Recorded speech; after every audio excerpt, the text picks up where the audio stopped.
I am leaving for Bali tomorrow, and on this journey I will not be coming back to the UK for some time.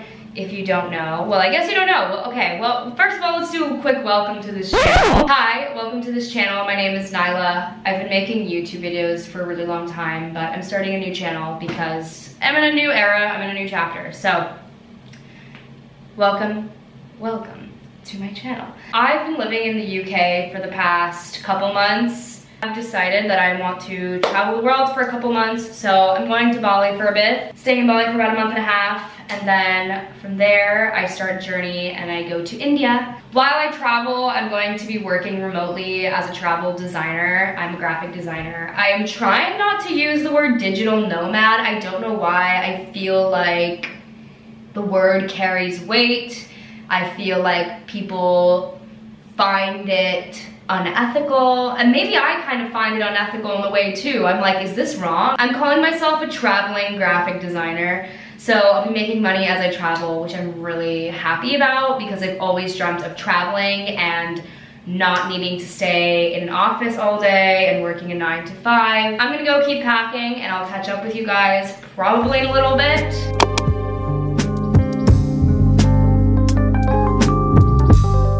I've got like an hour until I have to head to the airport. I want to make sure that this is the best flight of my life. I feel like I always go into flights unprepared. Like when I flew from the UK to Mexico, I wore jeans on a 15-hour flight. I don't know why I did that. I just wasn't thinking. And I wore jeans on a flight and I'm never doing that again. So I want to make sure I'm like super prepared for this. I even have this is my little airport emergency / like sanitary kit. I have an eye mask, vitamin C, which I probably will be taking the entire time I'm at the airport because I always happen to start feeling kind of sick and weird when I'm at the airport. I've got mouthwash, eye drops. I've got this natural deodorant, which is so good. I have Nivea soft cream. Putting lotion on your face while you're on a plane, there's something about it that just feels so good.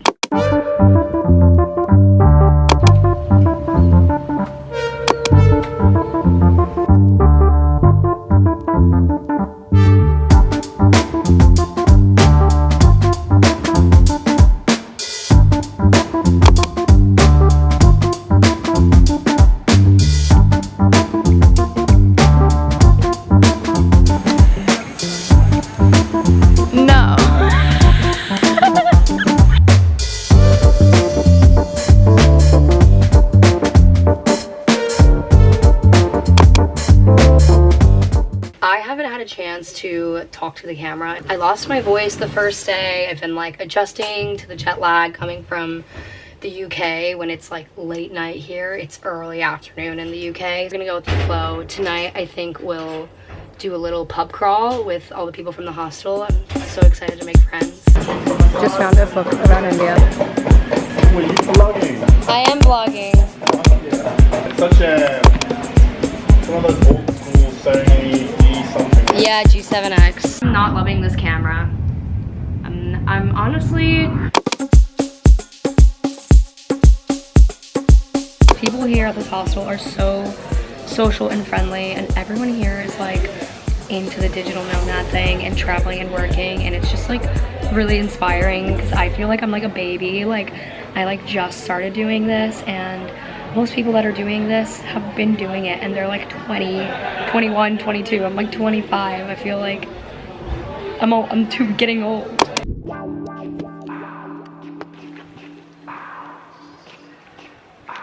I'm heading out into Cangguu right now to explore. Felicia's staying back. She started feeling a bit feverish. My stomach's also feeling pretty bad, but I'm kind of hanging in there. I might go hit up Finn's Beach Club to see the sunset and see how everything goes. But look how beautiful.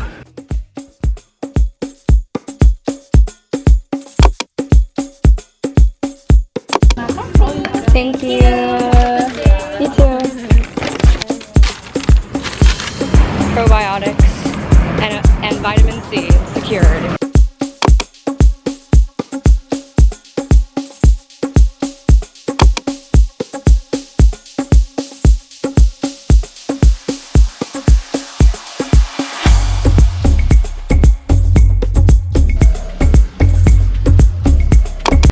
Hello, okay, I'm editing now. I'm realizing there's a lot of gaps in this. It was honestly so hard to actually vlog every aspect of my trip, but essentially I ended up going back to Ubud because I wanted to spend more time there. I feel like I didn't get enough time to like digest it. It was initially the first half of my trip, or it was the first stop in my trip, and so I wanted to go back to like experience it a little more after feeling a bit more comfortable.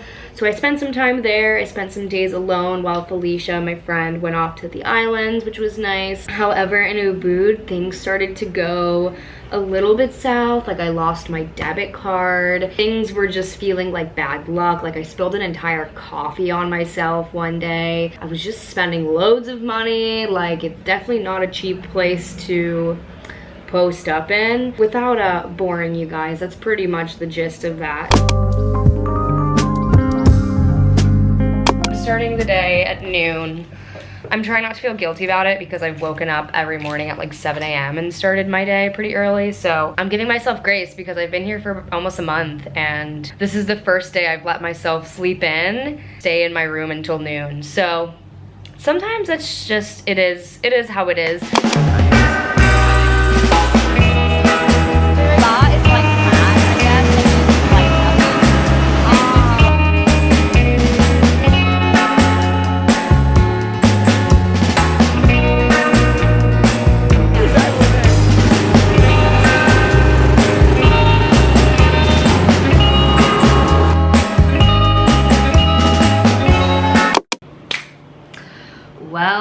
Well, I am checking out of my Seminyak hotel today. Yeah, I'm in Seminyak right now. I've been taking a couple days to myself. Felicia, the friend I was traveling with, flew out to Vietnam. And so my time here is slowly coming to an end, which is so funny because I went through so much trouble to get my visa extended, and really I'm only staying an extra 10 days past my visa, but the trouble is worth being comfortable. On the 11th of March, there is a silent day in Bali, and it is taken very seriously. The day is meant to sort of honor the holiday happening. It is meant for family time or self-reflection, meditation, fasting. So literally if you're out in the streets, like you can get fined. It's taken very seriously here. So I have this hotel booked for the 11th, but I had a friend here in Bali hit me up and just mentioned, hey, I'm getting like a villa with some friends, like you're welcome to join. I am totally taking up that offer. I think I'm going to just camp my stuff out here and head over to Ubud for the silent day and meet some new people. And I was planning on doing like a solo day and maybe trying to fast and do meditation, but I'm a social butterfly at the end of the day and I don't want to turn down like a social opportunity. So I'm excited for that.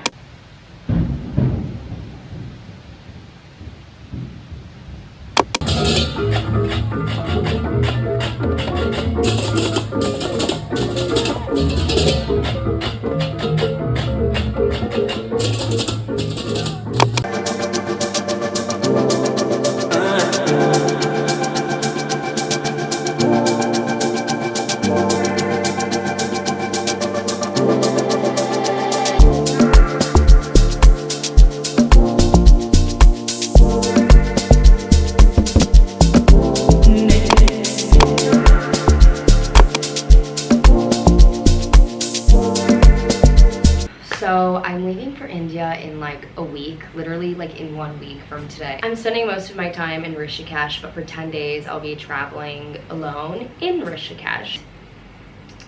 I don't know. I'm a bit nervous. I'm unexperienced. I'm going by myself. I'm not going on this trip to be a backpacker. I'm going on this trip to focus on yoga. Maybe that's my answer right there, because I think I'm getting caught up in between like wanting to travel but also going. I'm just editing right now. There's a lot I didn't vlog and there's so much I left out and so much I can't include all in one video, so I'll definitely have to make a part 2 talking more in depth about the logistics of travel, things to check out, recommendations, etc. I'm here in Cangguu right now. I've been at this Airbnb for 8 days and it's so funny because everyone told me to avoid this place, and this is honestly the most tranquil, chill section of my trip. A lot of Bali felt very chaotic to me, so this portion of my trip being here in Canggu, I feel like I've actually gotten to just mellow out. Like I also was like, my period was so late and I finally got it like 2 weeks later. And I genuinely think if I hadn't stayed here on the last part of my trip, maybe I would have just missed my period, who knows.